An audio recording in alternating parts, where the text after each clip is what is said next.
2019 కాడి నుంచి 2024 వరకు గెలిపించినందుకు అద్దంలో చూసుకొని వీడికి ఎందుకు వేసారా బాబు, జగన్మోహన్ రెడ్డి గారికి ఎందుకు వేసారా బాబు అనే పరిస్థితికి ఈరోజు వచ్చింది. అన్న నమస్తే, మీ పేరన్నా? నా పేరు బాలకృష్ణ. అన్న ఏం చేస్తారు? మేము వర్క్ చేస్తుంటాం. ఏంటి నిన్న లోకేష్ గారు కానీ చంద్రబాబు నాయుడు కానీ వీళ్ళందరూ దావోస్ వెళ్తే వైసీపీ నాయకులందరూ వ్యంగ్యకరిస్తూ అసలు దావోస్ వీళ్ళు ఎందుకు వెళ్తున్నారు, అసలు మన రాష్ట్రానికి ఎలాంటి కంపెనీస్ రావాలో వీళ్ళకి తెలుసా, మా ప్రభుత్వ హయాంలో చాలా కంపెనీస్ తీసుకొచ్చాం, యువతకు ఎలాంటి జాబ్స్ కావాలో మేము కల్పించామని చెప్పి మాట్లాడుతున్నాను. అసలు దాని గురించి ఏం చెప్తారు మీరు? ఏమంటే గత ప్రభుత్వం వాళ్ళు కంపెనీలు తీసుకొచ్చాం, యువతకి ఉద్యోగాలు కల్పించాం అంటున్నారు. కరెక్టే, వాళ్ళు చెప్పింది కరెక్టే అనుకుందాం మనం.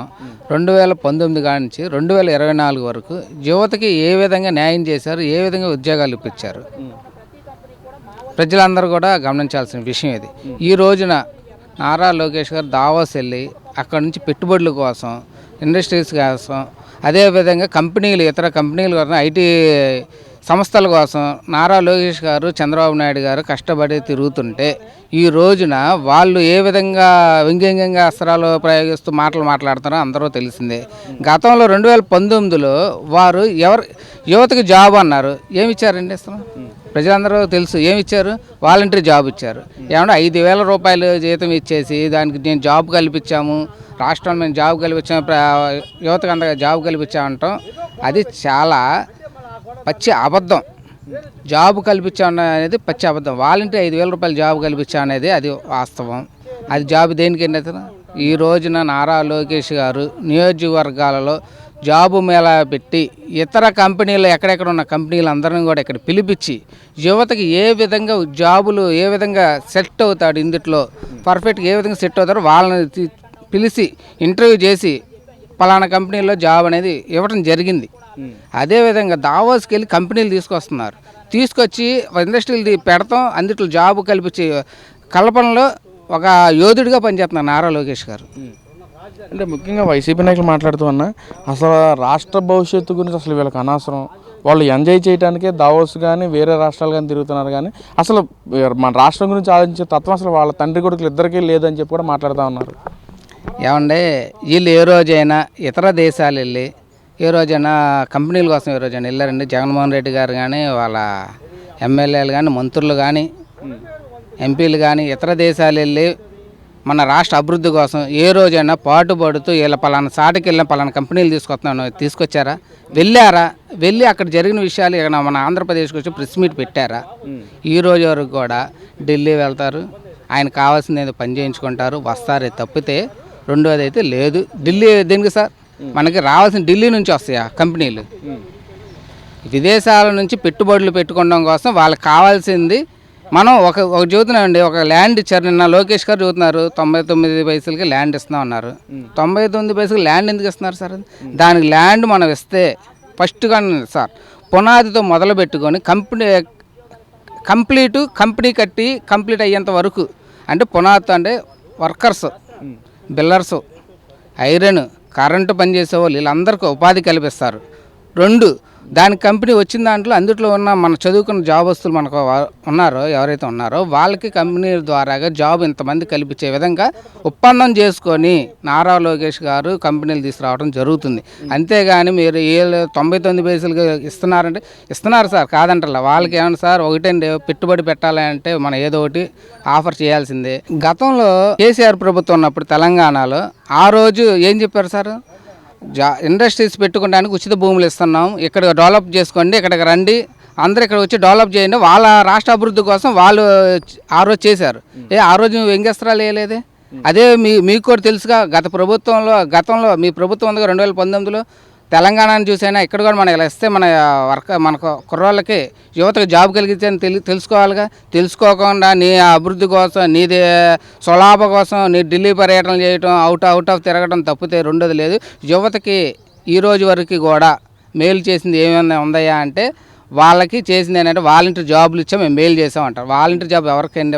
వాళ్ళ రోజున 5,000 రూపాయలు జీతం ఇస్తుంటే ఏ ఉపయోగపడుతుందండి అసలు? ఇంటి అద్దె చూసుకున్నా తక్కువ ఇంటి అద్దె తీసుకున్నా కానీ 3,000 ఎందుకు లేదు సార్ అసలు. గతం ఇంకో విషయం కూడా చెప్తున్నాను సార్. 2014 నారా చంద్రబాబు నాయుడు గారు కట్టించిన ఇల్లులు ఈరోజు ఆ 2019లో ఆయన పెయింటింగ్ వేసి ఇల్లు ఈయన మేమేదో ఇచ్చాము గొప్పగా ఇచ్చామని చెప్పుకున్నాడు తప్పితే కొత్తగా ఇల్లు కట్టింది లేదు, ఇచ్చింది కూడా లేదు.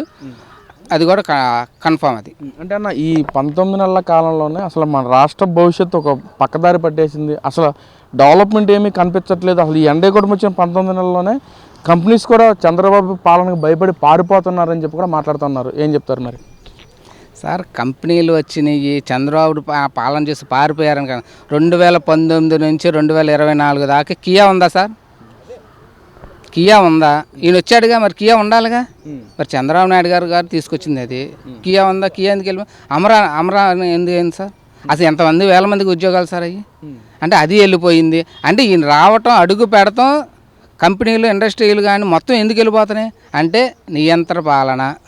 గతంలో ఉంటారు అంటున్నాను కదా సార్, గతంలో ఉండేది నియంత్రణ పాలన. ఎట్లా అంటే నేను చెప్పిందే రాజ్యం, నేను చెప్పిందే శాసనం అన్నట్టుగా మన రాష్ట్రాన్ని కూడా భ్రష్టు పట్టించారు. 2019 కానీ 2024 వరకు భ్రష్టు పట్టించారు. ఆ భ్రష్టు పట్టించింది ఈరోజు తెలుగుదేశం పార్టీ 2024లో జెండా ఎగరవేసి కూటమి ప్రభుత్వం. ఈ రోజున ఆ భ్రష్టు కడగడానికే, అంటే రాష్ట్రాన్ని గాడిలో పెడతానికి ఈ రోజు వరకు కూడా ఫస్ట్ ఈ రోజు వరకు కష్టపడుతున్నారు. కూటమి ప్రభుత్వం కష్టపడుతుంది. కూటమి ప్రభుత్వంలో చంద్రబాబు నాయుడు, లోకేష్ గారు యువత ఉపాధి కల్పించడం కోసం, జాబుల కోసం విదేశాల పర్యటన చేస్తూ అలుపైన యోధుల ఈ రోజు వరకు కూడా పనిచేస్తున్నారంటే మన రాష్ట్రం చేసుకున్న అదృష్టం ఏంటంటే మన యువతకి ఉపాధికి కల్పించి జాబు కల్పించడం మన నారా లోకేష్ గారికి యువత అందరూ కూడా చాలా రుణపడి ఉంటారు సార్ ఇప్పుడు కూడా. అంటే అన్న ఇక్కడ లోకేష్ గారు తీసుకుంటే గతంలో ఏ రోజు కూడా మంగళగిరి నియోజకవర్గం గెలవలేదు. అలాంటి ఈరోజు 90,000 మెజారిటీతో గెలిచిన తర్వాత అసలు లోకేష్ పనితీరు పట్ల అసలు సక్రమంగా లేదు, అసలు ప్రజలను పట్టించుకోవట్లేదు, జలసాలు చేస్తున్నారు, వేరే దేశాలు తిరుగుతారు లోకేష్ గారు కానీ అందరూ కూడా జలసాలు చేస్తున్నారని చెప్పి అంటా ఉన్నారు. దాని గురించి ఏం చెప్తారు? అసలు ప్రజల్లో ఉంటున్నారు లోకేష్ గారు? సార్, ఒక విషయం ఏంటంటే, ఒక పని చేసేటప్పుడు ఇంకో పని ఆటంకం వచ్చింది అన్నట్టుగా ఈరోజు రాష్ట్రం మొత్తం కూడా ఆయన దృష్టిలో పెట్టుకొని ఐటీ విద్యాశాఖ మంత్రివర్యులు అంటే రాష్ట్రం మొత్తం వస్తుంది. మన మంగళగిరి నియోజకవర్గం ఒకటే కాదు సార్, రాష్ట్రం మొత్తం వస్తుంది. రాష్ట్రంలో ఉపాధికి ఉద్యోగ కల్పన కోసం విదేశీ పర్యటన చేస్తాం అనేది వాస్తవం. అక్కడి నుంచి కంపెనీలు తీసుకొస్తాం అనేది వాస్తవం. ప్రజలందరూ గమనిస్తున్నారు. ఈరోజు విదేశాలు తిరుగుతున్నారు, ఎంజాయ్ చేస్తున్నారు. ఏమైనా విదేశాలు తిరిగేది ఎంజాయ్ చేయాలంటే ఇక ఈ రాష్ట్రంలో ఉండే రాష్ట్రాన్ని వదిలేసి వేరే స్టేట్కి వెళ్ళిపోయి ఎంజాయ్ చేయొచ్చు. వెళ్ళి అక్కడ ఏం జరిగిందో ఇక్కడ వివరించి ఏ కంపెనీలు వస్తున్నాయో కూడా తెలియపరుస్తున్నారు. అంటే పలానా కంపెనీలు వస్తున్నాయి, ఉపాధి మేము ఇలా కల్పిస్తున్నాం, పలానా ఏరియాలు మన వైజాగ్ వచ్చినాయి. అట్లానే ఇంకో విషయం ఏంటంటే వైజాగ్ కాదు, చుట్టూ మా రాష్ట్రం మొత్తం కూడా అభివృద్ధి అయ్యే విధంగా వీళ్ళు తీసుకున్న ప్రతి నిర్ణయం కూడా చాలా బాగుంది సార్. అంటే డెవలప్మెంట్ పరంగా చూసుకుంటే జీరో, కానీ ప్రచారం విషయంలో మాత్రం హై లెవెల్లో చూపిస్తున్నారు. తండ్రి కొడుకులు ఇద్దరని చెప్పి మాట్లాడుతున్నారు వైసీపీ వాళ్ళు. ఏమంటే ఆయన చేసింది చెప్పుకోలేక వీళ్ళు చేసేది చూస్తుంటే ఏదో అంటారు చూసారా, ముసలి కన్నీరు గారుస్తున్నాడు. గతంలో నేను చేసి ఉండాల్సింది చేయలేకపోయా, ఇలా అయినా చేసి ప్రజల్లో అబద్ధ భావాన్ని కల్పిస్తూ ప్రజల్లో తీసుకెళ్తున్నాను అనుకున్నారు. కానీ ప్రజలు ఎవరు నమ్మే పరిస్థితులు లేరు. ప్రతి ఒక్కళ్ళు కూడా తెలుగుదేశం పార్టీ కూటమి ప్రభుత్వం నారా లోకేష్ గారిని, చంద్రబాబు నాయుడు గారిని ఈ రాష్ట్రం గాడిలో పెడతాను ప్రకాల నమ్మకంతో ఉన్నారు. అంటే అన్న ఇక్కడ ఈ 19 కాలంలోనే ఎవరైతే 164 సీట్లు గెలిచారు ఎమ్మెల్యేలు ఎన్డీఏ కూటమిలో, వాళ్ళందరూ పనితీరు పట్ల ప్రజలందరూ వ్యతిరేకత ఉన్నారు.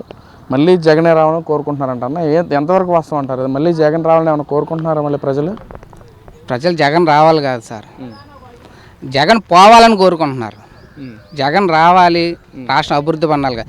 గతంలో వాళ్ళ నాన్నగారు వైఎస్ రాజశేఖర రెడ్డి గారు ఆయన్ను చూసి జగన్మోహన్ రెడ్డి గారికి ఓట్లు వేశారు.